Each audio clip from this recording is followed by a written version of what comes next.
يسعد أوقاتكم مستمعي ومتابعي إذاعة بوير اف ام عبر الموج 103.5 من قامشلو وريفها عم تسمعونا، وعبر البث المباشر لموقع الإذاعة على موقع الفيسبوك بوير عربي.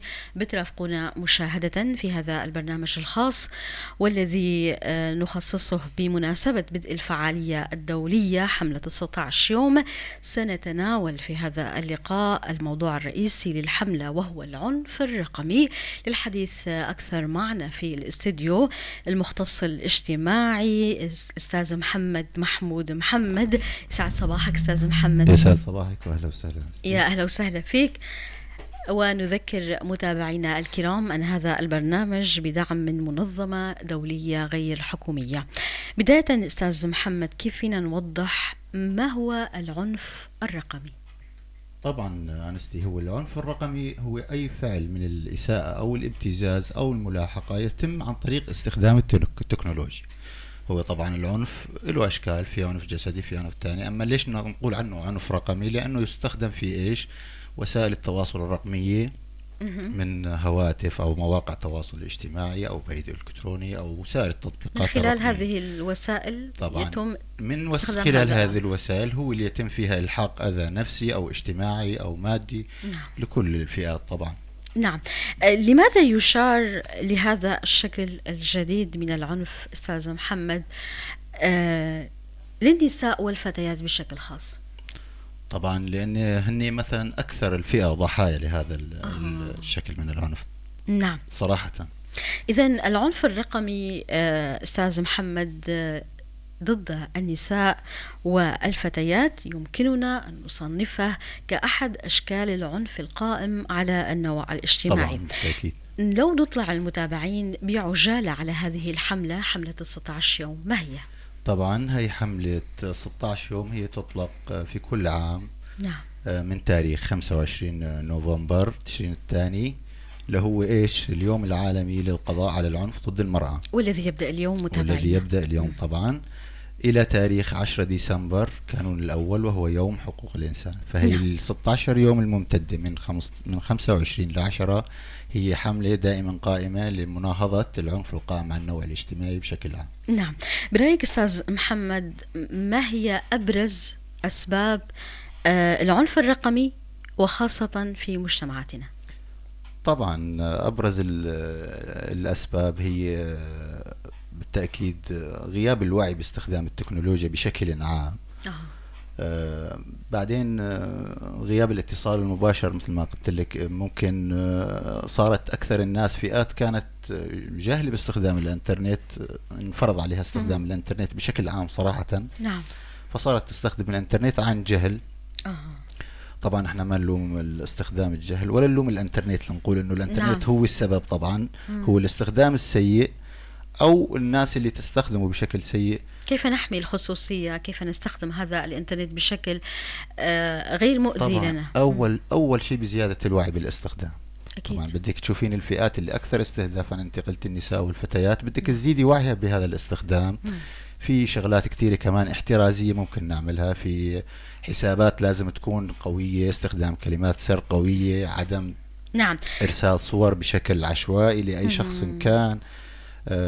كل هاي الأمور لازم تكون إجراءات استباقية طبعا. نعم. أستاذ محمد، إذن تقول هنا بأن السبب الرئيسي لانتشار العنف الرقمي هو الجهل والأمية بكيفية استخدام هذا الوسيلة وسيلة الإنترنت وبوسائله المختلفة، أدواته المختلفة من مواقع التواصل الاجتماعي. ضيف لك نقطة كمان، أنه في المسيئين بالاستخدام يشعرون دائما بالسرية، انه يجعلوا انه هو بعيد عن المساءلة او ما راح حدا يقدر يوصل له كونه هو بمكان مخفي، او عم يستخدم شكل الابتزاز او الجريمة من مكان مخفي او بصورة مجهولة او باسم مستعار. هذا دائما يحسسه بالامان انه هو بعيد عن المساءلة.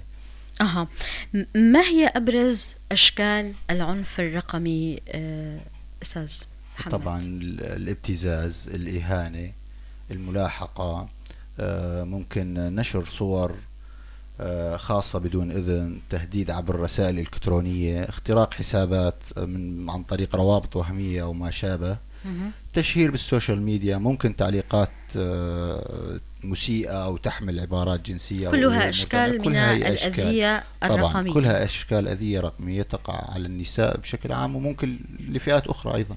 هل هناك فئة محددة ممكن عمرية أو مهنية تتعرض لهذا الشكل أكيد من العنف؟ أكيد هن الأكثر عرضة، مثل ما قلنا الأكثر عرضة هن النساء والفتيات وبعدين الأطفال، كونه فئة هشة وسهل الدخول لحساباتها أو ابتزازها أو التشهير فيها في مردود. أكيد أكثر المبتزين يعتمدون على، خصوصا في المجتمعات اللي تكون منقلقة والفتيات، نعم. هلا في يستفيد من نشر صورة أو ابتزاز بهاي الصورة أكثر.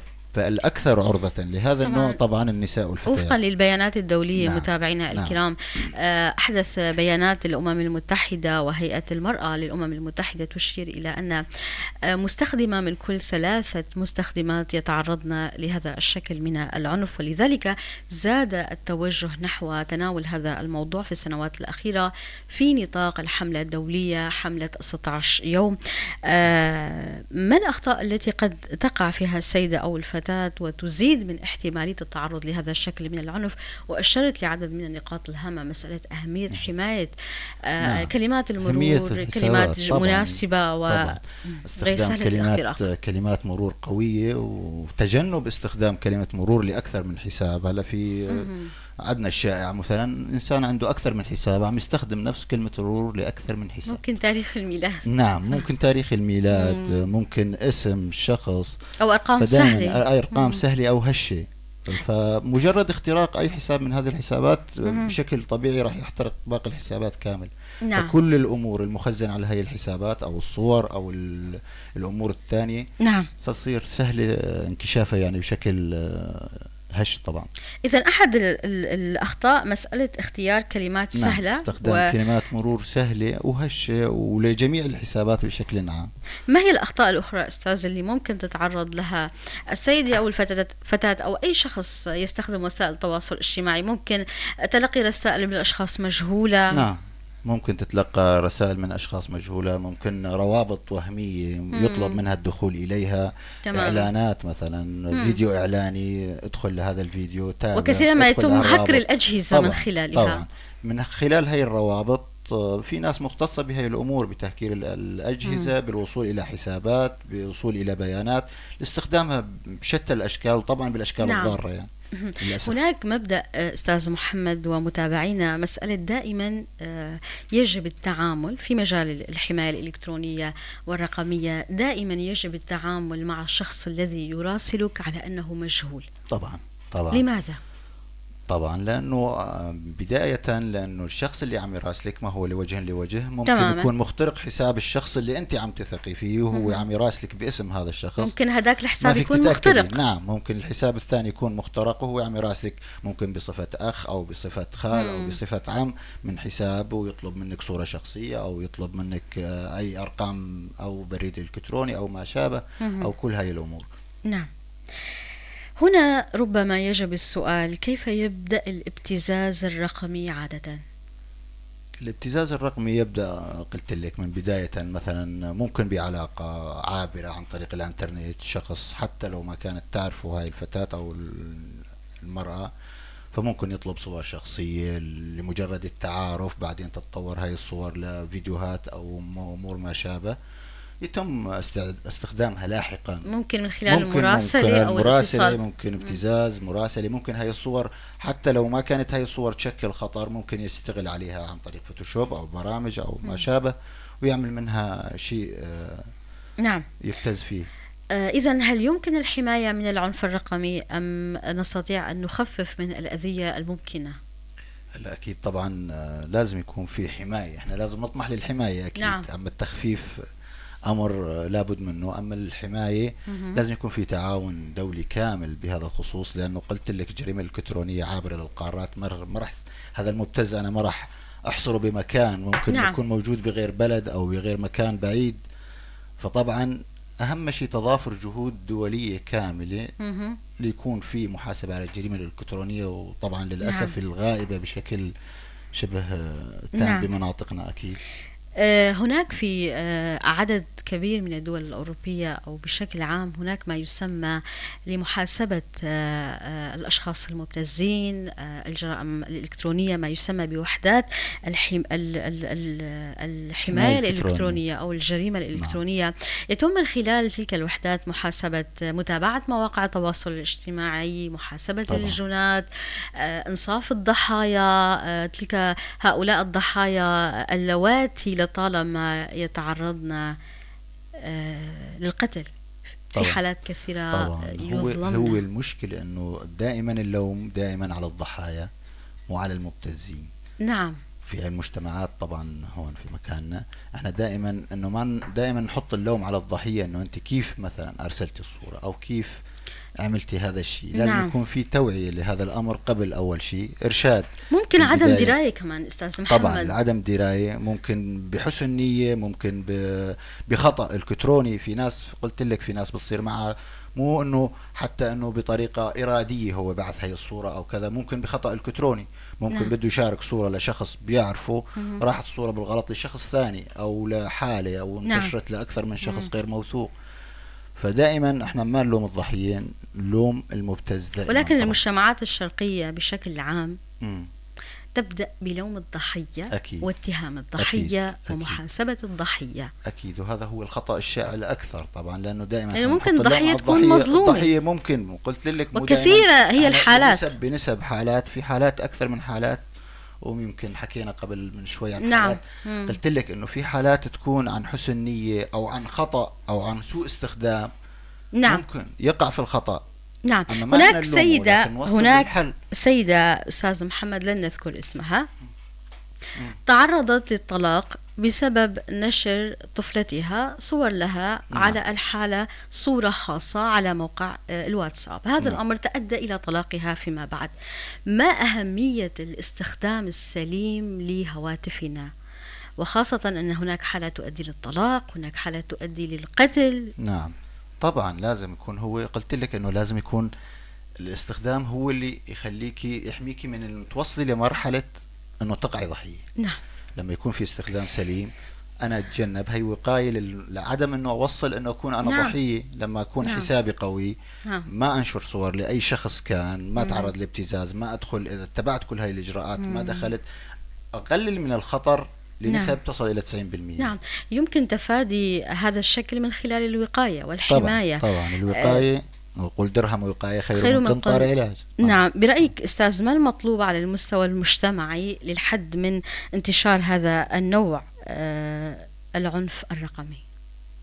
على المستوى المجتمعي طبعا قلت لك زيادة نسب الوعي، حملات توعية لهذا الأمر لازم تكون منتشرة. أنه أنت كاستخدامك الإنترنت، ممكن في شخص قلت لك ممكن يجيب لابنه الموبايل. نعم. قبل ما تجيب الموبايل لازم تعرفوا طريقة الاستخدام، إيش الممنوع، إيش المرغوب، إيش اللي ممكن تفوت لعنده، إيش في مراقبة للدخول للخروج، كان كطفل أو كفتاة كمان نفس الشيء. أعطيها إجراءات السلام اللي حكينا عنها، كلمات مرور قوية، حسابات مختلفة، كلمات مختلفة، عدم الرد على الرسائل الوهمية، هاي البريدات طبعا انبهها لأقلل من هذا الخطر، احتمال تعرض احتمال وقوعها في هذا الخطر. نعم. بختام هاللقاء أستاذ محمد حول هذا العنف الذي تخطى حدود الواقع الافتراضي الرقمي إلى الأذية الفعلية على أرض الواقع، ما النصائح المفيدة التي يمكننا توجيهها لكل المستمعين والمستمعات؟ طبعا قلنا لك النصائح المفيدة مثل ما قلنا، كلمات المرور القوية، عدم الدخول لهذه المواقع الوهمية، دائما ما نلوم الضحية وإنما نعمل على إصلاح الأمر. طبعا حتى قلنا احنا نسينا ننبه لشغلة، في دائما حتى لو كان إرسال الصور بشكل طوعي هذا لا يبرئ المجرم من تهمة الابتزاز أو نعم. هو جريمة بحد ذاتها حتى لو ابتزها، حتى لو كانت الصور مرسلة بشكل طوعي. هناك مشكلة كبيرة تتعلق بالخوف من الإفصاح، الخوف نعم. من القول، الخوف من أن هناك حالة ابتزاز، خوفا من العقاب المجتمعي تماما. هو هون نحكي عن رفع نسبة مستوى الوعي لدى المجتمع، خصوصا بأنه أنت دائما لما عندك ضحية أو حتى نفس الضحية أنا أعطيها أنه جرعة تفاؤل أو قوة إن فيها تحكي، يعني شيء يصير نعم. معها، أنا تعرضت لابتزاز كبنت أو كسيدة، أو نعم. مو إنه خبي الموضوع لحتى يصير مشكلة عظيمة ما تنحل. فيها تبلغ، فيها تحتفظ بالرسائل طبعا التهديد أو الابتزاز، لقطات شاشة لهالأمور اللي عم تحصل معها. نعم. وتطلع الأهل أو تطلع أشخاص موثوقين يعملوا على هالشيء مثلا حتى يقلل من خطر، حتى لو الأشخاص حتى في مجتمعاتنا. أنا عرفت مثلا عن طريق الضحية ذاتها إجت أبلغت أهلها، ممكن يقلل من نسبة الخطر إذا سمعوا من أشخاص ثانيين أو انتشرت هاي الأمر وأخذوه من طريق موقع ثاني. أستاذ محمد، هناك سؤال مهم، مسألة كيف يؤثر هذا الشكل من العنف الرقمي على السيدة أو الفتاة أو الشخص. هناك لابد أن يكون هناك الكثير من الآثار المترتبة عن هذا العنف. ما هي أبرز تلك الآثار أو طبعا النتائج؟ أبرز الآثار صدمات نفسية راح تحس فيها الضحية، ممكن عزلة، ممكن فقدان عمل، ممكن طلاق، انفصال. كل هاي الأمور راح تتعرض لها الزوج أو المرأة بشكل عام أو الفتاة تتعرض لها بعد تعرضها لهذا النوع من نعم. عزلة نتيجة الخوف من استخدام هذا من نعم. استخدام الإنترنت نتيجة تعرضه أو تعرضها لهذا الشكل من العنف. ممكن تحجم عن استخدام الإنترنت بشكل عام كامل. نعم. ممكن مشاكل اقتصادية، ترك العمل إن كان العمل عبر الإنترنت. طبعا. كيف سيؤثر هذا الأمر على المجتمع؟ سيكون هناك كفاءات تنعزل عن استخدام هذه الأداة التي بدأ الاستخدام منها لتكون مفيدة، ليتم متابعة طبعا. المشاكل عبر الإنترنت. دائما نقول أنه نحط اللوم دائما مثلا على الإنترنت، لا، هو سوء استخدام الإنترنت. سوء الاستخدام بالإنترنت أو أشخاص ضعاف نفوس يستغلوا هذه الأمور باستخدام خاطئ أو باستخدام لجني أرباح أو لابتزاز أشخاص أو للحصول على مكاسب مادية. طبعا دائما ويغفل عن الضرر الكبير اللي عم يحصل للمجتمع. فإحنا دائما نعمل على التخلص من الأسباب. أول شيء المسببات، قلنا هي رفع مستوى الوعي، تمكين الناس من الأمور، استخدام التكنولوجيا أنه تعطيهم فكرة عن هالاستخدام. قلنا لك قبل ما أجيب له سيارة يسوقها علمه كيف يقودها. نعم. أستاذ، هلأ فيما يتعلق بنقطة مهمة أشرت إلها، مسألة حملات التوعية، على من يقع عاتق هذه الحملات بالدرجة الأولى؟ طبعا منظمات المجتمع المدني بشكل كامل. عندك المدارس، المدارس هي كونه الفئات الأكثر ارتيادا لها من الأشخاص، حتى الدوائر، حتى المكانات. طبعا لازم يكون الاستهداف بكامل المجتمع، يعني ما بتصري على فئة، يجب أن يكون هناك تكاتف. طبعا تكاتف للكل، مجتمعات مدنية، منظمات، أي مكان. وفيما يتعلق بثقافة تجريم الضحية، طبعا على من يقع عاتق أن يتم هناك تغيير في هذه الثقافة عندما تظلم الضحية؟ طبعا نفس الشيء. إذا كمان المجتمعات اللي تعمل، احنا لازم نتخلص من هالثقافة. نعم. كيف يتخلص منها؟ ما تكون متوارثة. احنا تعودنا على شغلة توارث ثقافات من شخص لشخص لشخص. نفس الثقافة، لا، لازم يكون في وعي، في تغيير عن طريق المناهج، عن طريق المؤسسات اللي كانت حكومية أو دوائر رسمية أو منظمات مجتمع مدني، مراكز صحية. كل هاي الأمور، حملات تثقيف، حملات جماهيرية، الإذاعيات، وسائل التواصل. كل هاي الأمور لازم نستهدف بها تغيير هذه النمطية أو هذا اللوم للضحية مثلا، أو ترك كل اللوم عليها وترك الجاني حر طليق. طبعا بختام لقائنا أستاذ محمد، إذا بتحب تضيف أي شيء أو نقطة أنا ما سألت، تفضل. أنا أحب إذا بدي أختم في حديث للنبي الكريم يقول: إن الله رفيق يحب الرفق ويعطي على الرفق ما لا يعطي على العنف. فدائما نبذل العنف بكل أشكاله، وإن كان رقمي والكتروني ولا جسدي ولا كل شكله، معا ضد العنف بكل أشكاله، دعوة للرفق والتعايش والحب والسلام. كتير شكر لك المختص الاجتماعي الأستاذ محمد محمود محمد، كنت معنا تناولنا أحد المواضيع الهامة وهو موضوع رئيسي لحملة 19 يوم العنف الرقمي. والشكر لكم مستمعي ومتابعي إذاعة بوير اف ام. كنت معكم من وراء المايك شف حسن، ونذكر بأن هذا البرنامج بدعم من منظمة دولية غير حكومية.